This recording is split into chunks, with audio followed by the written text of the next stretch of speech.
We all have fear.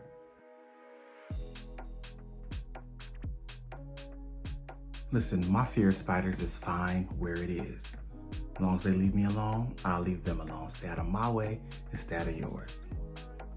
But in most ways, in my life at least, I have found that facing my fears strategically has had a positive benefit on my life. Now, what do I mean when I say strategically?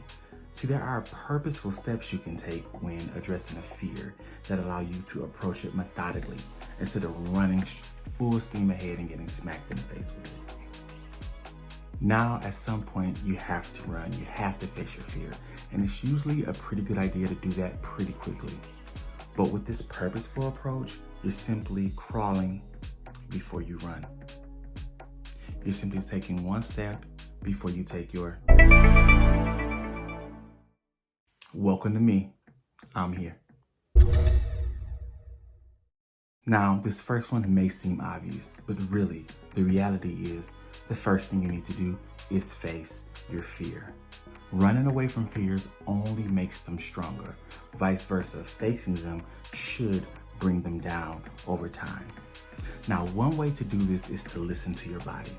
When you start to feel the nervousness in your guts, right? When you start to feel that stress in your chest, we interrupt this video for a quick English lesson. The words are gut with a T and chest with a T. That is all. The nervousness in your guts, right? When you start to feel that stress in your chest. If you get to feeling stressed up in your chest, thinking that you're about to lose. It is not true. Listen, this is what I call listening to your body, listening to your anxiety. The thing that your body is trying to turn you away from, you need to turn around and face it. Let me give you an example from my own life. I used to have a 1995 Chevrolet Malibu, and when I tell you this thing was raggedy, it was raggedy. Like pieces of it was falling off, the engine was loud, the heat only blew on one setting, the air conditioning only blew on high, the windows didn't roll down, it was a mess. But I would take that little raggedy car on the weekend and drive all over Michigan. But one snowy morning, I kind of slid off the road into a ditch and then hit a tree in the ditch. All right, now I walk away unscathed, but the car, not so much. So it was time to do something I've been putting off for a very long time, and that was to get a new car. But see, the last time I had bought a new car, I got scammed. An hour after I bought the car, it started to overheat, and after repair, after repair, after repair, after repair, it never stopped overheating. So this time I was convinced that something catastrophic was gonna happen to this car immediately. And the problem this time was I had a car note. The bank wasn't gonna care if the car was running or not. They was gonna want their money. So now I have this car. Mind you, it was a car that I really, really wanted. And I was afraid to drive it. The weekend would come and I would just want to sit in the house because I had anxiety that something was going to happen to the car. So you know what I did? I drove the car. I woke up one Saturday morning, drove the car all the way to Detroit, turned around, drove it back. The next day, had more anxiety, turned around, drove the car all the way to Auburn Hills, turned around, drove it back. And essentially, every time I would feel myself having fear about driving the car, I would drive it.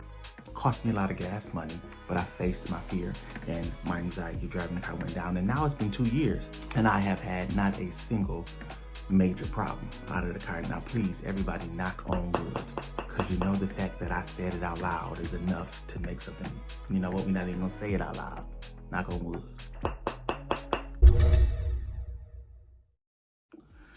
A while ago, I was listening to this podcast with this woman who wanted to be a firefighter.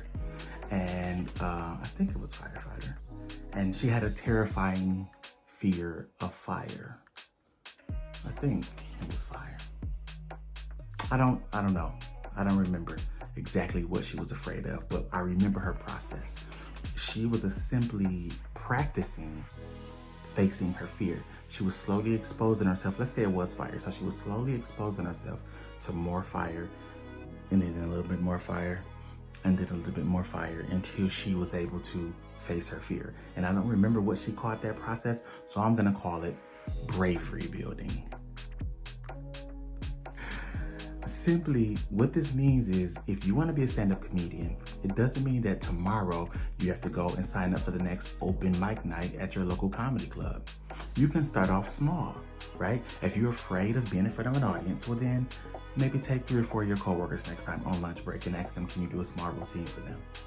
And then stand up and do it, right? The next time you're at a party, see if you can command the attention of a small group of people and do a comedy routine for them. Now, this may get on some people's nerves. They might be like, why is he always trying to do this comedy? But, I mean, what they doing with their life, right? They probably just sit at home, watch Netflix, and complain all the time. So you don't really care about them. Don't listen to me. Except when I'm saying you want to continually build up your audience, right? And it's a good idea to set a date for signing up for that open mic night, right? You don't want to be in this bravery building process for 5 years. Give yourself a 90-day or 6-month goal to have signed up for open mic night. And then over that time, slowly expose yourself to more and more people, larger and larger audiences. I know you're thinking, why is he about to mention the 5-second rule again? The reason is because you are not using it. By a show of hands, how many of y'all out there are using the 5-second rule? All right, I don't see that many hands, so let me reiterate. The 5-second rule is a game changer. When you need to take immediate action, all you do is count down from 5 to 1 and take immediate action. The implications of this are, that's not the word. The applications of this are endless. This works at the next work meeting when you're afraid to raise your hand and speak your opinion, or when you're afraid to approach your boss for that raise. This works the next time you're at a party and you see someone you really want to get to know intellectually, or you really want to know what the ceiling of their bedroom looks like, or both. Right? You can simply count down from 5 to 1 and go and start speaking to the person. This is a game changer. Start doing it right now. Anytime you're afraid, count down from 5 to 1 and take action. You know when else this works? This works when you or me and you're at the Detroit Zoo and they have a kangaroo enclosure that you can go in with the kangaroos. And the kangaroos are not in the cage, they're in the cage, but you also in the cage. Okay?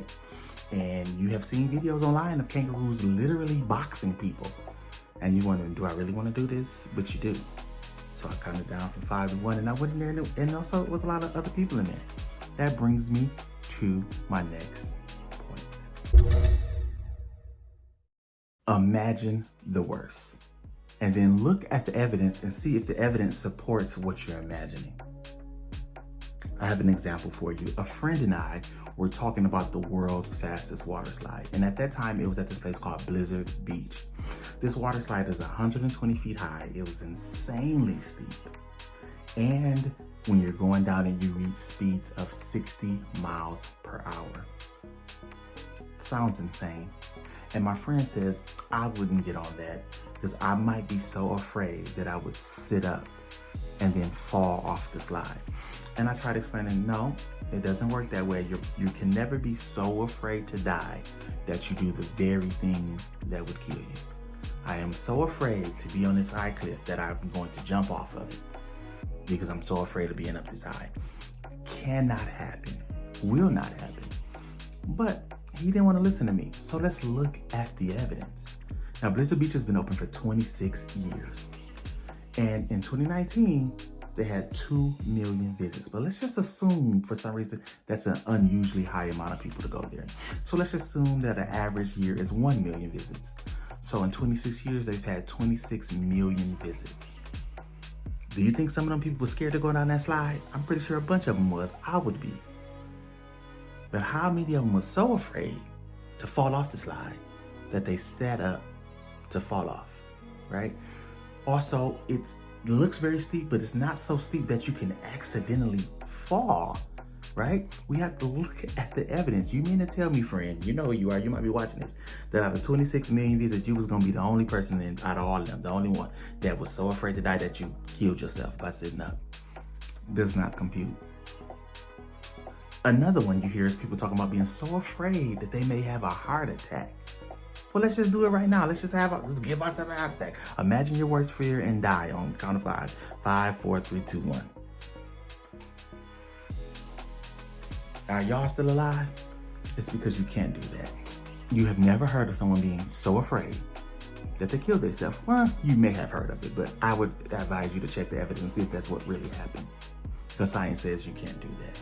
Now, you have seen people be so afraid that they pass out. That makes sense. You know why? Because that's the body saying, she tripping. Let's take control. Let's control heart rate. Let's control breathing. We're going to take over for a minute until this person calms down. Right? So, once again, that's the body trying to keep itself alive. Not being so afraid that it say, let's die. Look at the evidence and compare the worst. And then ask yourself, what have I not survived so far?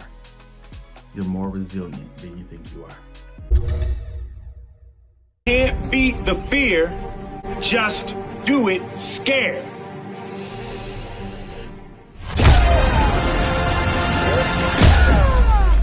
That's it, ladies and gents. 5 things you can do right now to defeat fear. Now, it is my personal opinion that sometimes trying to eradicate things like stress, anxiety, depression, fear, or even personality traits we may not like about ourselves can be a waste of time. I think sometimes it's a better idea to learn to coexist with those things, to learn to manage them and move forward with them. That's why here in the community that you guys are helping me build, we are not about being fearless. We simply want to fear less. That's it. Remember, your worth is undeniable. Live life, live now with passion and purpose. I'll see you in the next one. I hate when people say I'll see you in the next one. That is such a standard way to say goodbye. I gotta figure out a better way to say goodbye. Bye, girl.